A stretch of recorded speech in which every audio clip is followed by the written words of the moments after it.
After around 2 years of fighting, the so-called Anarchy conflict, more aptly characterised as the Norman succession crisis of mid-12th century England, reached its most eventful year.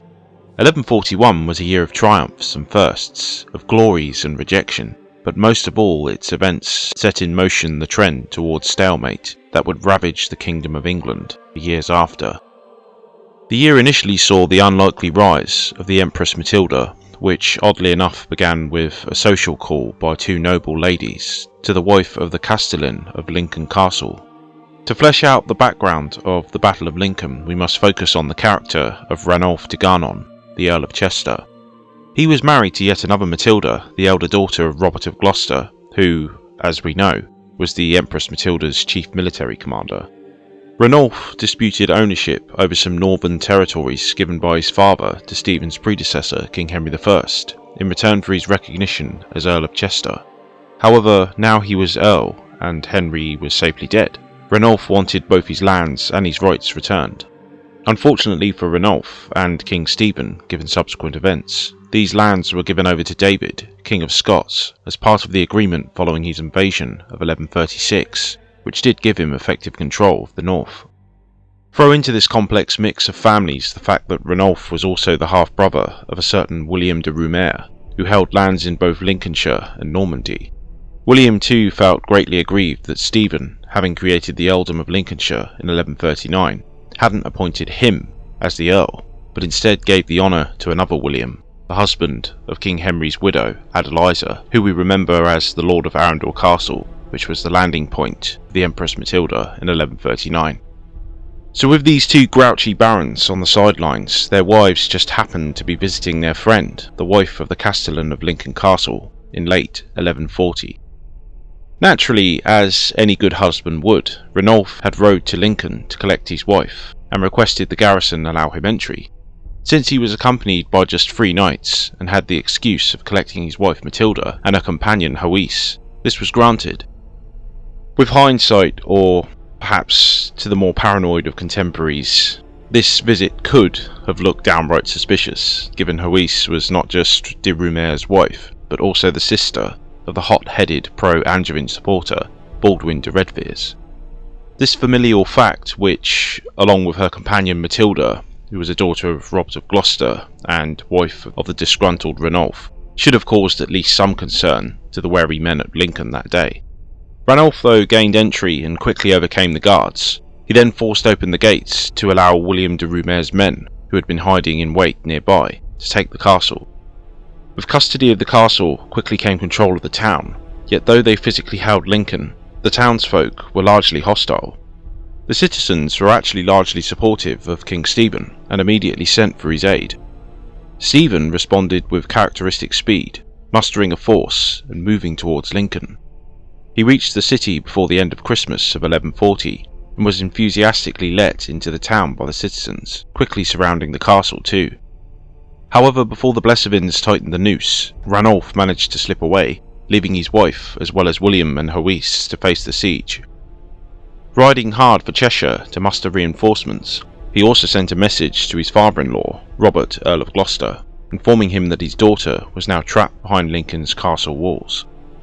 In addition, Ranulph offered to swear fealty to the Empress Matilda in return for aid in relieving the siege, perhaps with little choice anyway, and in any case glad to recruit another major landholder to her cause. Matilda accepted his fealty, and therefore Robert and Miles of Gloucester mustered their own supporters, which included a number of other disinherited nobles, as well as large numbers of Welshmen, and eventually they headed to Lincoln.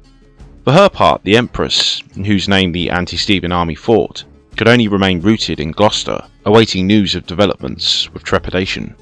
Robert's coalition, jointly led with Ranulph and Miles, arrived south of the city on February 1st, 1141. Before went the bridge, probably because it was either too narrow, or perhaps because it had been destroyed by the city folk, approaching from the west. February 2nd was not King Stephen's best day. The night before battle was terrible. A storm raged, with hail, thunder and lightning. The king attended Mass in Lincoln Cathedral the next day, and according to the Deeds of Stephen, the candle he held as part of the service snapped in his hands, its flame extinguished.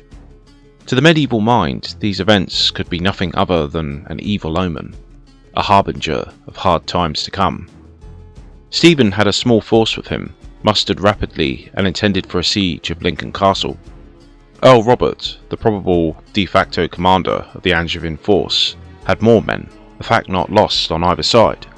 Robert and his allies were not therefore afraid to face Stephen openly, though battles were actually quite rare, given the great risk that came with them. Stephen's scouts and advisors urged the king to withdraw and rethink. However, the king met their concerns with a steely, if misplaced, resolution. It's possible that memories of the ridicule suffered by his father heavily influenced his conduct that day. Stephen's father, Count Stephen of Blois, was one of the leaders of the First Crusade, though in 1098 he had fled the battlefield at the siege of Antioch, and therefore very publicly failed to fulfill his crusading vow to take Jerusalem. Though he died in battle in 1102 on another crusading mission, the stain on him and the family was never really extinguished. The jester Stephani seemingly confirms this, stating, quote, "Stephen refused to sully his fame by the disgrace of flight, but went boldly to meet them outside the town." Alderic Vitalis too writes that, quote, "The wilful prince turned a deaf ear to the advice of prudent men, and judged it dishonourable to put off battle for any reason." Perhaps Stephen couldn't stand the thought of the likely taunts that would come if he similarly withdrew that day. The pro-Blessevin citizens of Lincoln had also pledged to bolster his army. The temptation of having all his chief enemies in one place may also have played its part. The Angevin host was led by Ranulph, Robert, and Miles of Gloucester. To capture and kill these men would certainly deflate Angevin chances beyond hope. An interesting contrast is highlighted in the sources between Stephen and Robert. While King Stephen delegates the task of the pre-battle speech to Baldwin Fitzgilbert, whose brother had actually been killed in the early fighting in Wales. This was done due to Stephen's poor rhetorical skills, and is actually depicted in the Chronicle of Henry of Huntingdon by line drawing in pen and ink. Baldwin ascended a nearby hill to make his speech, insulting the enemy leaders by shouting that Robert had the heart of a hare. He therefore reminded the royalists of the justice of their cause, fighting rebels against their lawful king, as well as emphasising their courage and numbers. The Angevin host had more enthusiastic speakers. Ranulph spoke first, before Robert riles up his men by reminding them that he was old King Henry's son, and that he fought for his sister's right to the throne. They fight against perjurers who broke their oath to Matilda, and to gain back their lands from a king who poorly governs and disinherits men of their rights and property. Robert too hurled insults back at the enemy leaders, that Earl Alan was guilty of every evil, that Waleron was boastful, as well as slow to advance, while quick to retreat, that Earl Hugh Bigod was a perjurer, and, perhaps most stinging, that William of Aumale, the Earl of York, had been deserted by his wife because of his own filthy behaviour, and that he shamefully stood beside his wife's lover. William of Ypres was branded impure and treasonous. Having concluded this round of insults, the Earl of Gloucester then finished to a great shout of his army. The two forces were roughly arrayed in similar formations of 3 battles. Robert and his cavalry formed the vanguard in the centre, with Ranulph on the right, with a mixture of Welsh and horse. The left contingent was also composed of Welshmen under the command of Miles, as well as the brothers Maredudd and Cadwaladr. Facing them was the mercenary cavalry of William of Ypres, largely made up of Flemish and Breton men. Stephen himself had dismounted and commanded the centre, composed of a solid formation of spears, interspersed with knights, while to his right was a similar group of earls. The royal army then fielded around 1,000 men, in contrast to Robert's 1,500 or so. Robert targeted the king with a charge against Stephen's battle in the centre. However, the Welsh allies were destroyed almost immediately by William of Ypres and Alan, Earl of Richmond, who had targeted them, mostly massed on Robert's left. Despite this initial success in driving away the Welsh, William's mercenaries were quickly countercharged by Ranulph's more reliable knights, with accounts suggesting that the enemy fled before battle proper was joined. Whatever the case, William of Ypres' retreat was the decisive moment. Perhaps he saw the ferocity of Robert's attack, and that Stephen was hard-pressed to the point of hopelessness. It was more likely that William of Ypres, a seasoned military commander, could already see the battle was lost, and elected to fight another day, given he was less likely to receive lenient treatment if taken. To King Stephen's credit, this was perhaps both a moment of failure, but also of personal pride, given he fought on bravely, even ferociously, despite the disintegration of his army. The earls too had fled their king, yet he fought on, breaking his trusty sword, and then a Norwegian battle axe, handed to him as described by Aldrich Vitalis, both with overuse. Stephen was finally felled, ingloriously with a stone, that struck him on the helmet, stunning him long enough for a certain William of Cahagnes to lay hands on him, shouting triumphantly, "Here, everybody, here, I have the king!" With Stephen's capture, the battle was over. According to William of Malmesbury, Robert treated Stephen well, with strict instructions to preserve him, not even allowing his captors to insult or otherwise harm him. Such leniency could not be extended to the citizens of Lincoln. Around 500 drowned in the nearby river as they scrambled into 3 boats that quickly capsized with the weight, meeting watery ends, and Lincoln itself was torched by the Angevins. February 2nd of 1141 was thus a day that would be forever scarred into the mind of Stephen, King of England, given it was the day he almost lost grip on power forever. As a woman, Matilda could not don armour, take up the sword directly to wrest her crown from her rival, and so waited for news at Gloucester Castle while events played out. She was some 140 miles away from Lincoln, so news would probably have filtered through to her by the 6th or 7th of February, and this would have been closely followed by Earl Robert himself, and with him, the usurper. Unfortunately, there's no specific account of what words were exchanged between the royal cousins. However, it's likely Matilda treated Stephen with the respect afforded to his station, at least at first. Stephen was, after all, a king, and though a usurper, was still anointed by God, despite her superior claim.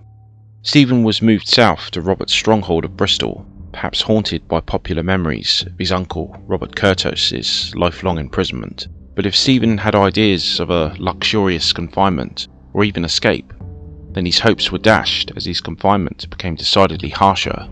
Robert had him bound in chains. According to William of Malmesbury, who we really must be cautious with given his bias towards Robert, Stephen's confinement became harsher given he had been found a few times wandering outside his quarters at night, though we can't avoid the obvious suspicion that this harsher condition may also have been due to spite.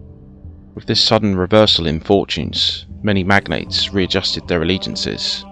A few fought on, including Alan, Earl of Richmond, who attempted to ambush the victorious Ranulph. However, it was Alan who was taken. He was chained, tortured mercilessly in a dungeon till he submitted, swearing homage to Ranulph and handing over his castles. Hervey, Earl of Wiltshire, also held out in Devizes Castle. He was firmly ensconced in the Blessevin camp, given his marriage to Stephen's daughter. He was besieged in Devizes and eventually forced to surrender, being banished abroad. 2 prominent men who quickly adjusted to the change in political reality were Henry of Blois, the king's own brother, and the castellan of the Tower, Geoffrey de Mandeville. Waleron de Beaumont came to terms with the Angevins in September. Similarly in Normandy, men began to jump over.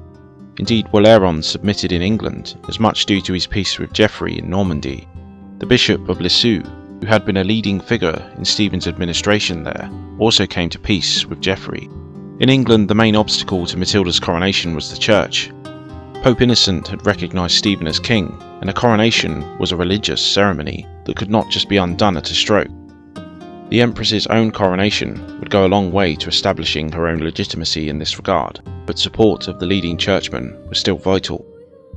To this end, Matilda and Robert pressured her rival monarch's brother, Henry of Blois, to recognise her openly. Henry's loyalties had been surprisingly loose, as we have seen. He had escorted Matilda as part of her safe conduct, granted by Stephen to Bristol from Arundel, probably having arranged the deal in the first place. The antagonism with Stephen may have stretched back further to Theobald of Beck's appointment to the See of Canterbury over him, though Henry had played his part in persuading the Church to initially accept Stephen as king. Henry, though, seemingly needed little persuasion, the political reality of Lincoln. As it turned out, Henry had a fairly strong hand. He was a senior bishop and, as papal legate, was the highest ranking churchman in the land, even above Theobald of Beck. In addition, he was also Bishop of Winchester, the home of the royal treasury. Henry agreed to swear fealty to Matilda and hand over the treasury, though in return she promised to consult him on all matters and give all appointments to the bishoprics over to him. Now fully on board with the new regime, Henry completed the about-face by using his authority as a papal legate to summon a church council. However, such a change of loyalties was not so easy for some of these clerics, most prominent among them Henry's rival, the Archbishop of Canterbury. Theobald argued that he was bound by his oath of allegiance to Stephen. Matilda had arrived in Winchester on March 3rd and sealed this settlement with great ceremony. Henry had the treasury handed over to her, the clerk Thurston, even giving Matilda the royal crown. Henry then arranged for the people of the city to gather in the marketplace to officially salute the Empress as their lady and queen. Following this, she entered the cathedral in procession, with the Bishop of Winchester on her right and the Bishop of St. David's on her left. At least one important city, then, had accepted Matilda as queen, yet Theobald's reluctance was a major problem, though one that Matilda was sympathetic to. Matilda did allow Theobald and other reluctant clergymen to meet with Stephen himself, who surprisingly released them from their allegiance. Meanwhile, next on the agenda for Henry of Blois was to cement this political change with a speech. He emphasised the state of war that had held for some 5 years, the oaths that had been sworn to Matilda during her father's reign, and finally Stephen's loss at Lincoln. He finished by declaring his new monarch, or Lady of the English. This is an interesting use of phrase, given she obviously could not have had herself declared king, but neither would she feel comfortable with queen, given that it may send out the wrong connotations, given she would arguably share the title, and her own name for that matter, with King Stephen's consort. It's also important to stress the actual fragility of her position despite her force's triumph at Lincoln. Her situation was unique. No woman had actually ruled in her own right, in England or Normandy, though female rule was relatively common at committal level. Perhaps to strengthen her position, this new title was still third in precedence behind her styles Empress and daughter of King Henry. But even as Henry apparently made the final political arrangements, ending his brother's reign for good, perhaps the most prominent of Stephen's supporters remained very much at large and active in the southeast. Queen Matilda herself had sent messages to Matilda imploring her to release her husband and restore him to the throne, or at least allow him to join a monastery. This may seem forlorn, but Stephen's queen was actually more secure than the Empress Matilda would have liked, with a strong base in Kent, along with the support of William of Ypres, who had wisely withdrawn from Lincoln. By mid-June, the Empress Matilda's momentum appeared unstoppable. She had the church on the side, more and more barons submitted to her, and at Westminster, Geoffrey de Mandeville, Castellan of the Tower, did so too. This was the climax of what had become somewhat of a triumphal procession. The Empress welcomed at Wilton beforehand by Theobald of Bec, before moving on to Reading, where Robert de Olie surrendered his castle in Oxford, and at St Albans people acclaimed her once more, with citizens from London approaching to arrange for a welcome there. As if to further emphasise the new reality of her rule, her first act in London was to appoint a new Bishop of London to the long vacant see. According to Henry of Huntingdon, quote, "The whole of the people of England accepted the Empress as their ruler, with the exception of the men of Kent, where the Queen and William of Ypres resisted her to the utmost of their power." In the end, the Empress Matilda's brief stint in London proved the height of her power in relation to becoming Queen of England. Yet it was not only her rival Queen in Kent who alone undone her ambitions, but the Empress herself, specifically in her conduct in London. Ironically too, given Stephen had alienated him, Matilda's loss of Bishop Henry's support also proved decisive. Henry had threw his support behind her on the premise that he would be afforded real power at court. Taking her at her word, he moved to have Stephen's remaining estates of Boulogne and Mortain, as well as lands in Essex and Kent, transferred to Eustace, the dethroned king's eldest son and Henry's nephew. Matilda, though, rejected the proposal, perhaps not keen to create another Blessevin nexus of discontent in her kingdom. The result, though, was disastrous. Henry had been humiliated at court, and even temporarily left for a few days. The chroniclers at this point simply set upon her the deeds of Stephen is the most vitriolic, stating that after entering the capital, she arrogantly demanded a tax, quote, "not with unassuming gentleness, but with a voice of authority." When the Londoners refused, arguing that they had spent all their money supporting King Stephen against her, quote, She, with a grim look, her forehead wrinkled into a frown, every trace of a woman's gentleness removed from her face, blazed into unbearable fury. So did Matilda's own character betray her on the cusp of her elevation to queenship? It's certainly known that the Empress's character was formed largely by her formative years and education in the Holy Roman Empire. There, as a young woman, she had been treated with the deference of an empress. She had even ruled briefly northern Italy as a regent for her husband Henry V. It's likely then that this haughtiness, as it's often described, was in fact appropriate to her experience and education in Germany, but wholly unhelpful in England. Meanwhile, the Bishop Henry absented himself from Matilda's court for several days, as we have seen, and in that same time he met secretly with his sister-in-law Matilda of Boulogne at Guildford. In addition to alienating Henry and many other prominent men, the Empress may also have further eroded her support from the Church by confirming the candidate for the See of Durham of David, King of Scots, who was present with her at the time. The consensus of resistance was bubbling to the boil. As if her husband's defeat and dethronement were not enough, Queen Matilda had her diplomatic feelers to the Empress met with simple disdain, her envoys at the Winchester Council abused and insulted when they suggested that Stephen be released to enter a monastery, and Eustace, his and Queen Matilda's son's inheritance be respected. With no avenue for peace through diplomacy, Queen Matilda, with William of Ypres, marched on London with effectively nothing to lose. Meanwhile, angered at the Londoners' reluctance to pay the tax, but most likely sufficiently assured of her coronation, the Empress sat down to dinner on 24th of June 1141. However, as she did so, bells began to pierce the early evening air, and angry Londoners, having flung open the gates of the capital, began attacking Matilda's followers. It would soon become apparent that the city folk were in league with the defeated Stephen's queen, with the burgesses taking her part. Taken completely by surprise, with her followers scattered, the Empress had no choice but to mount her horse and flee, along with her closest advisors.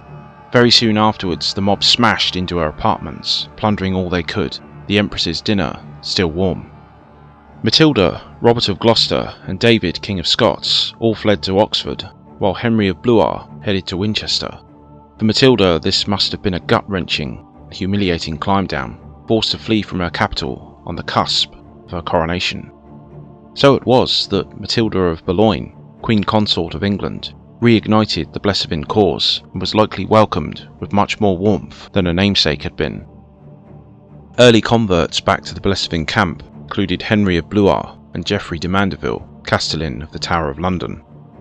In Oxford, the Angevins regrouped and quickly realised that to recoup things they needed to regain the initiative.